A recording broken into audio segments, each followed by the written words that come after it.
explorar novos lugares, ter experiências únicas e memórias inesquecíveis. Esses são alguns dos desejos que temos ao viajar.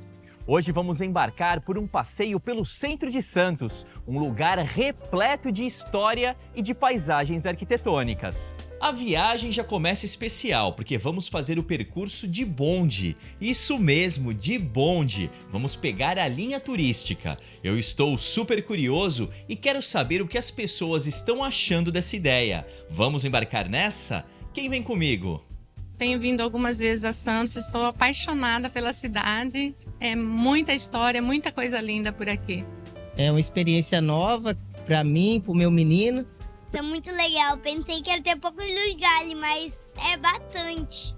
A ideia é justamente a gente fazer uma viagem no tempo, os bondes, alguns deles inclusive já são até centenários, e a gente passa justamente pela parte mais antiga de Santos, mostrando os imóveis centenários, os casarões, e cada um deles vai contando um pouquinho da história de Santos. A gente é amante do café, então estuvimos passeando porque é muito famoso por aqui, né? E foi muito legal, tipo o passeio e as coisas históricas que eles falam. É uma iniciativa muito, assim, perfeita da prefeitura em manter esse turismo.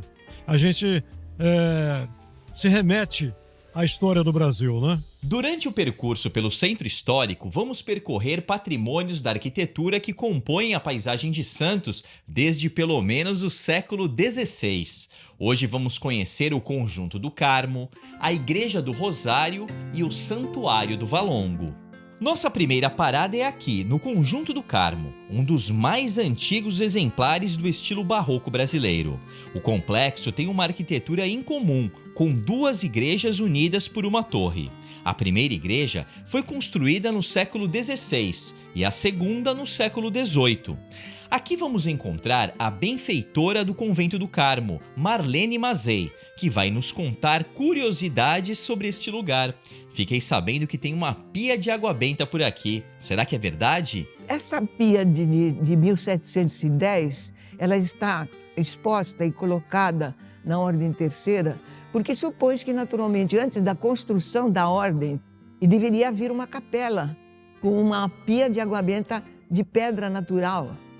Depois foi construída, então, a capela, a igreja da Ordem Terceira, e foi, então, agregada essa pia e se tornou uma relíquia em termos de conjunto, né? O Conjunto do Carmo é composto de uma Ordem Terceira, de um convento e de um Panteão dos Andradas. São três construções num espaço que é chamado normalmente pela população, pelas autoridades, de Conjunto do Carmo. O Convento do Carmo é patrimônio nacional. Ele faz parte do entorno da Ordem Terceira, que foi tombada primeiro. Em cada altar desta igreja deveria ter uma relíquia de um santo. Pode ser um pedacinho do seu hábito, pode ser um rosário, para fazer a celebração da missa. Tanto é que aí nós temos ainda, se nós levantarmos os panos, nós vamos ver o local onde ficavam as relíquias. Agora, por uma questão de segurança, foram retiradas e guardadas no convento.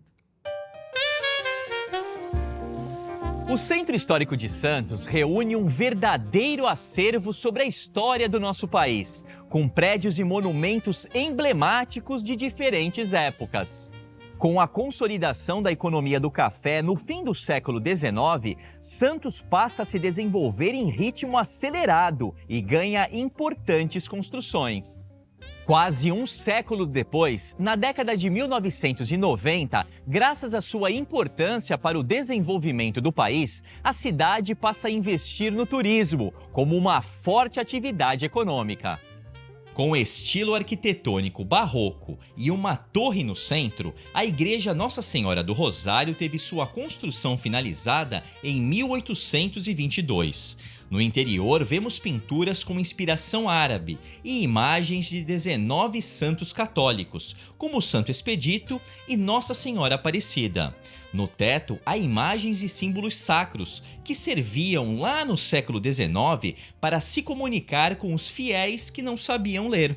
A igreja também ficou conhecida como Nossa Senhora do Rosário dos Homens Pretos, porque socorria e abrigava negros escravizados que fugiam das fazendas e se dirigiam ao quilombo do Jabaquara. Agora vamos para a nossa próxima parada, onde uma pessoa nos espera. Partiu?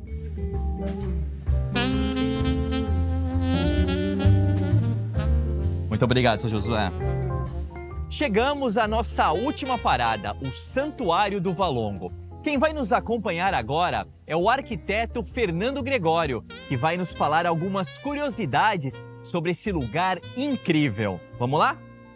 O Santuário do Valongo data de 1640 e abriga uma das primeiras igrejas do país.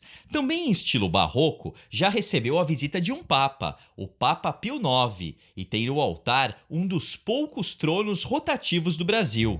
O Papa Pio IX foi o Papa que, em 1854, proclamou o dogma da Imaculada Conceição de Maria. Antes, de ser eleito Papa Pio IX, ele permaneceu aqui no Valongo alguns dias, e aqui no Valongo a devoção à Imaculada Conceição sempre foi muito grande. Isso impressionou o futuro Papa Pio IX. Aqui no santuário, as paredes, essa edificação é do século XVII, 1640. Então foram construídas com pedra, com argamassa, porque na época não existia cimento. Então era cal, areia, e depois o cal era feito com ostra, aquelas conchinhas moídas, e os agregantes naturais. Nós temos a imagem de Santo Antônio do século XVII, barro cozido. Então esta imagem foi devido ao milagre dessa imagem que essa igreja existe ainda hoje, porque todo esse conjunto ele foi vendido para a construção da estrada de ferro. E o Visconde de Mauá demoliu toda a parte do convento, que ficava aqui na lateral. E quando eles iam começar a demolição da igreja, foram retirar o Santo Antônio do altar, não houve homem suficiente para remover essa imagem. Então aí foi dado o milagre do Valongo, e o Visconde de Imbaré telegrafou para Dom Pedro II, então interromperam a demolição, a igreja foi salva, ficou sob a custódia da Ordem Terceira de São Francisco e está até hoje aqui. É o grande chamado milagre do Valongo. Nosso passeio termina aqui. Eu adorei conhecer melhor esses lugares tão importantes para a nossa história. E aposto que você ficou com vontade de fazer esse percurso também. A gente se encontra em uma próxima parada. Até mais!